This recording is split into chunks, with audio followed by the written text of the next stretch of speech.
Tuesday, August 22nd, 2017, Monaco 64, home of alternative economics and contrarian views. So I'd like to talk about an ICO, an initial coin offering, a token sale, and it's a contrarian one. So it's a contrarian play within a contrarian market, because we have to admit that cryptocurrencies are still a very niche thing. I know the public is getting to know about it because of Bitcoin, but how many people know about initial coin offerings and Ethereum? Not many. So, and why am I talking about it? Well, I did a video a couple of days ago about an ICO called Kyber Networks. And then I was contacted by a message on my YouTube channel by a fellow who's working on marketing for this ICO. I'm skeptical generally about these ICOs. They're coming, thick and fast. Reminds me a little bit of the dot-com bubble. But even during the dot-com bubble, of course, there were companies that did really well and companies that failed. This guy sent me a lot of the details, the white paper, the website of the company. I've read into it. Yeah, and I think it's interesting. So let's look at it. It's called Cajutel. Caju means cashew nuts in Portuguese, and it's Cajutel Internet Rapido, which means fast internet access. And basically, one of the reasons why this is so contrarian is because this company, Cajutel, is trying to raise funds to start a 100% solar-powered high-speed internet for West Africa, one of the poorest regions in the world. So I'll read a little bit about Cajutel from their website. It says, Cajutel SARL, a company from Guinea-Bissau, is building infrastructure to serve the masses in West Africa with high-speed internet at affordable prices. Building the non-existing infrastructure is at its core and provides a long-term return. Cajutel has now moved to the crypto coin market as a modern way to raise its needed investments for this infrastructure, and thus is probably the first DAO in Africa. DAO stands for Distributed Autonomous Organization. So a little bit of history on Guinea-Bissau, because this is one of the major hurdles for people to invest in this project, I would say, is the geopolitical risk that people associate with West Africa, as it's one of the poorest regions in the world where you've had a lot of political instability. So Guinea-Bissau was a Portuguese colony until 1973. I think in 1974 they were recognized as an independent country.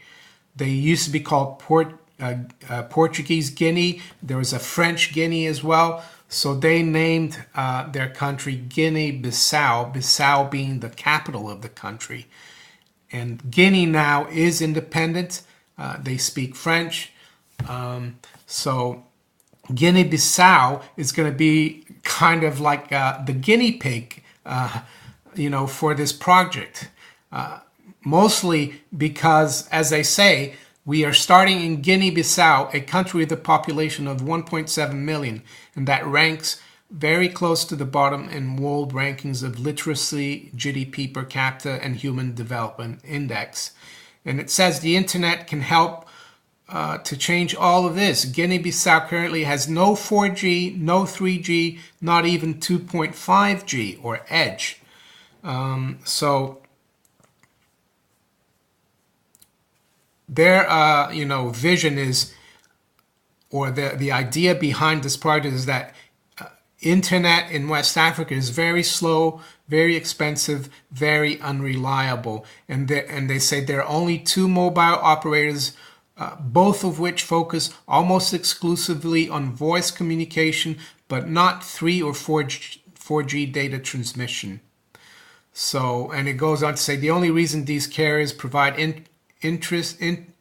internet is because they are required by law. There's literally zero incentive for them to make it fast enough to actually use or cheap enough to actually afford. So, and the whole project, they're looking to raise a total of $30 million. That would be for start building up a high-speed internet network, not only in Guinea-Bissau, which is a country of 1.7 million, but eventually, if they do get the 30 million of investor interest, they want to expand or start up in Guinea as well, which is south of Guinea-Bissau, which is the French-speaking Guinea. It's a different country, but that's a country of 11 million, much bigger potential. So they have the Big Guinea project, which is Guinea-Bissau and Guinea, which would require 30 million capital investment dollars. And they have Little Guinea, which they can also do, which is a smaller investment, and it will only be for Guinea-Bissau, and that would require 12 million. So that's what they're trying to raise through the token sale, for the Cajutel token. And so a little more about the vision, and that's what I think is interesting, because this is a project where, of course, there's risk in everything, but anything worth speculating in is risky. And the other point that made me interested in this ICO or token sale is that it's actually helping a country or a part of the world that really needs this technology.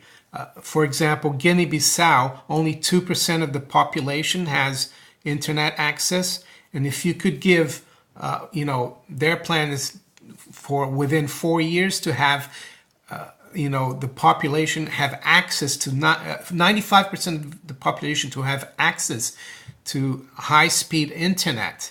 Can you imagine how much that would change people's lives?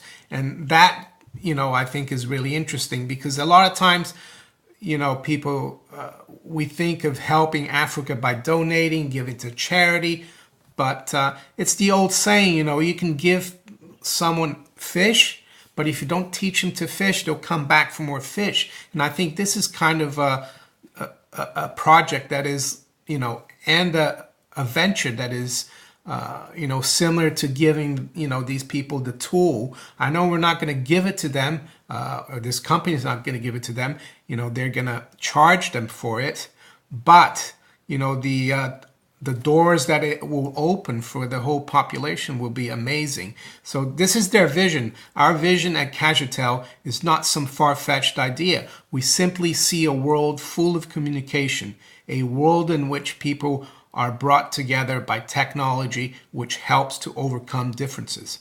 A society in which individuals, organizations, and communities have unlimited access to one another and to a world of knowledge.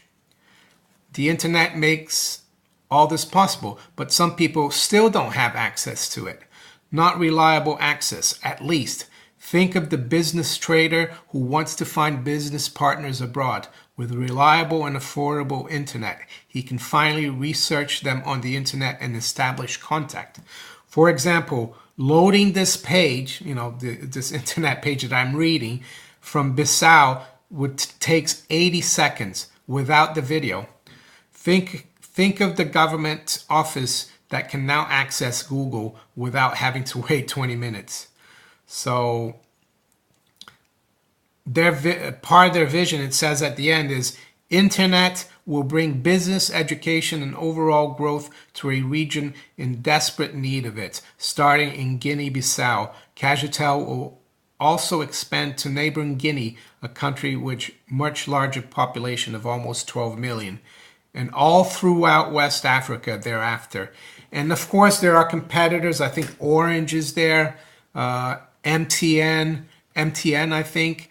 But they're not as nimble as this company.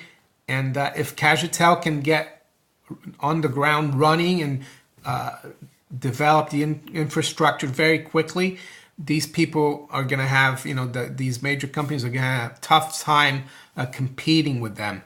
So a little more now about the ICO. So the ICO close is in 26 days from today and 14 hours. So almost 26 and a half days, 18th of September. Right now, they're still in their first phase, and I'll put, links to this ICO below in the description. I'll put links to their white paper. I think people should read the white paper. I've read it. Don't just, put money in it, because I've said I've put money in it, and I think it's interesting. The other thing I wanted to say, it's not a get-rich-quick thing, even though you might make a good turn, once the ICO closes on the 18th of September. But I was talking to the people from the company, the CEO, the marketing director, and also another officer. And we were saying that this is a long-term investment, and it's for the long haul, and there's big potential. A lot you will see in their white paper, if you read it, that they've, based their projections for earnings, break-evens on limited success, only like 14%. Market share after 4 years or so. But that's like a scenario that's very negative. So there is huge potential. And if they get running on the ground also in Guinea, which is the bigger country, the projections could be even more. So I think it's an interesting ICO. I have put a little bit into it. I have donated, to the Cajutel token sale, and if you're interested, go ahead and check the links below. I will be doing an interview with the CEO of this company. I'll read a little bit about the CEO before I finish this video. So here we go.